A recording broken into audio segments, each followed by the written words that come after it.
Well, good evening and welcome back. As you can see right here behind me is triumphant coach Desiree Ellis, who's just come back from Bulawayo, having beaten all comers to come back with that trophy, the Cosafa Cup trophy that Banyana worked so hard for. Coach, good evening and thank you so much for joining us here on Sports in Prime. How does it feel to have won this cup, both as a player and now as coach?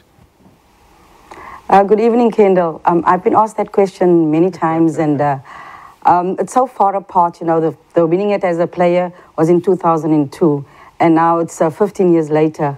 It doesn't feel the same, but I think this time around is special because you're working with a special group of players. And if you look at what it's transpired throughout the tournament, you know, coming back and all of that, I think it makes it more special because we played not just for ourselves, but we played for everyone back home. All right. Now, here's the thing. I mean, like, you've said previously that you're working with a special group of players. Can you please elaborate on what you mean by that? Well, you know, the togetherness, the unity, the caring and the sharing about each other and looking out for each other, you know, with the senior players taking the lead. And I call them special because you know, they were so united, and I think that transcended onto the pitch when the going was tough. They stuck together. Everybody pulled their weight. You brought in the senior players to stabilize the team, and they also pulled their weight. The newer players came in, and you couldn't really see the difference. And they fought for each other and, you know, wanting that medal because in the group we had 3 players who had a gold medal from the previous championship, and that was Nokoma Klo, that was Notando Vilakazi and Chantal Issau. So even though the captain, Desiree Ellis, has been with the national team since 2012, she didn't have a medal. And others had been with the team prior to that, had silver, like Andile. So for this group, they really wanted it badly. And I said to them that no one knows what's going to happen in the future. And make your mark, raise your profile. And, you know, if there's one thing that you leave with, is cherishing a gold medal. And from the word go, we didn't start off that well. But as the tournament got, you know, got to the latter stages, they really showed their true quality. And they showed how special they were. Tell you what, the one match that sticks out for a lot of us back home was that semi-final against Zambia. Because I think a lot of people were lucky. It's a done deal. 3-0 down. The match is about to be over, and that's it. You know, well done, ladies. Come back home, heads held high. But you had other plans. Tell us about that.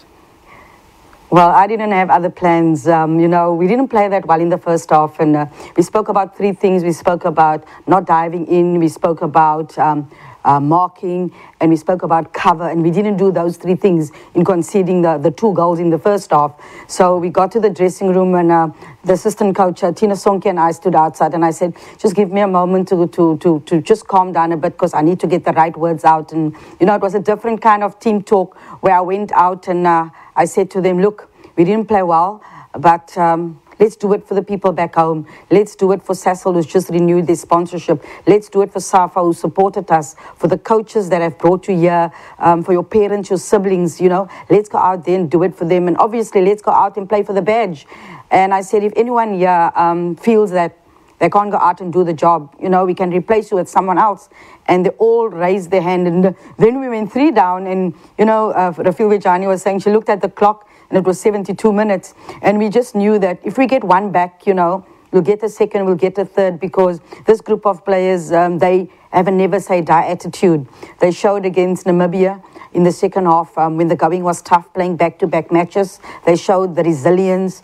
They showed the mental strength. And coming back with 15 minutes to go, that is what makes them so special.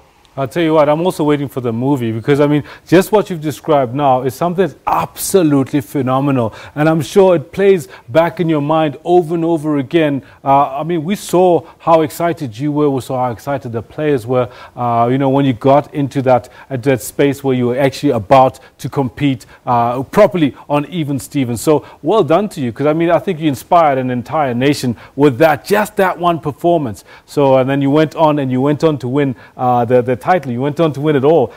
Can you tell us, like, you know, when you debuted in 1993, I think it was. It's a long time ago. And I believe you're from Salt River. I've actually lived in Salt River as well. You never I can't imagine. We never thought that you'd actually represent the country for so long, player as well as coach, and get to this point. Can you tell us a little bit about that journey for you? I've got to tell you first how special that was. We don't know what happened in that game, you know. I think it's someone high above us that took charge of that game, and that's what made it special. But back then in the day in Salt River, I went to school here, even though we didn't live in Salt River. My gran lived in Salt River. My parents worked, and we stayed there after school. And back then, you're just dreaming of playing for the national team. And when our former late president, Nelson Mandela, was released, I got the opportunity to go and try out for the national team. And made the national team as the vice captain, scored a hat-trick on debut on the way back, because in those days we travelled with a minibus. I lost my job, out of work for 3 years. And in 1994, I became captain until my very last game, which ironically was the final of the 2002 Cosafa Cup, when we beat Zimbabwe 2-1. So that was my last game. And then, roll forward 15 years later, I'm actually the coach of the national team, in the final, and beating Zimbabwe 2-1 again. So it's just surreal. But, back then you don't think that you would play for the national team. It's just a dream. And when you do play, we all think we're going to play forever, but obviously we can't. And not thinking even, ahead that one day I'd be coaching the national team. So I think my passion comes out in what I believe. And I think the belief that we have within the team and within the group, I think it rubs off on everyone. And the support staff were magnificent, playing back-to-back and playing 3 games in 4 days. The medical staff was superb in keeping the players in one piece. And our rotation of the players in the group stages, I think a lot of people were not happy with that. But, we're dealing with human beings. We're also dealing with people. And if we wanted the best out of the group, we obviously need to keep them as fresh as possible.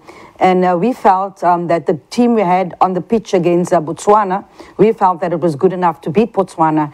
And we had umpteen chances in that game until we made a silly error. But the resilience of this group coming back and scoring an equalizer and almost winning it, shows the character of the group. And that is the culture that the national team needs to be, that when the chips are down, that you have people that stand up in the group and people that stand up and actually take the team forward. And, one of those is the captain of Jani, who played each and every game, 90 minutes.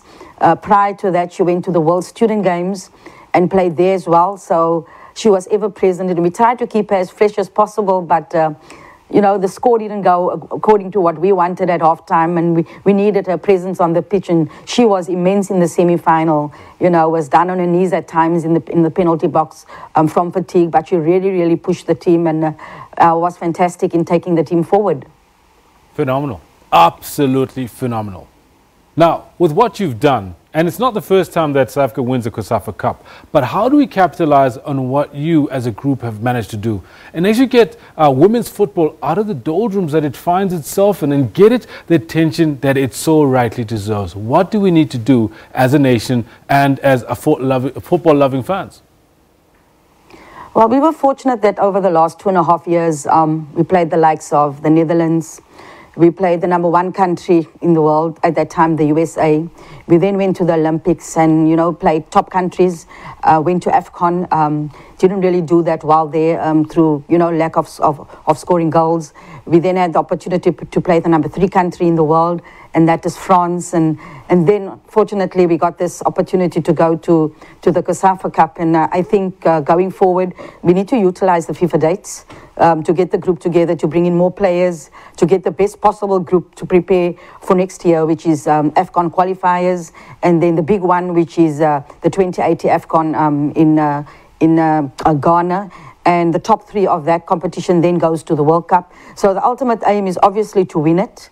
And if you fall short, you make sure then that you get one of the 3 places to go to the World Cup. And then, with all due respect, going to the World Cup and not just playing in the group stages, but to get out of the group stages would be the ultimate, ultimate aim or objective for the national team. And I think the culture that's in the team now, the never say die attitude, the togetherness, the looking out for each other, the caring and the sharing. It's almost an attitude of gratitude that you actually grateful that you're here, grateful that you're representing your country. I think that needs to stay within the team, and a lot of players have said going forward, you know, everybody needs to get onto the bandwagon, to get onto the ship where we care about each other, where we, you know, look out for each other, and the competitive edge within the team is of a nature that I'm pushing you, and we both fighting for the same team, for the same position, honestly, without there being any gripe between players. And I think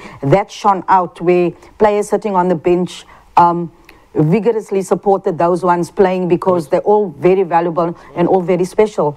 And throughout the tournament, we made it that we could play all of the players in the earlier group stages, so that, you know, a player comes to a tournament. That is not the plan, Coach? But with 3 games in 4 days actually helped us to give everybody game time. Coach, I want to thank you very much for talking to us. You know, you gave us real fighting words. It's not about just making it to the World Cup. It's actually getting out of the group stages. And it seems as if the culture that you have built, really, we can see it shining out into the field. Ms. Desiree Ellis, we want to thank you so much for being a sterling example of what it's like to lead a national team and get it to the top of its sport. Thank you so much, Ms. Desiree Ellis.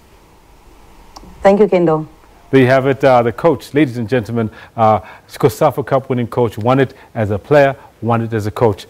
Phenomenal stuff, halala, Banyana. We stay with football news.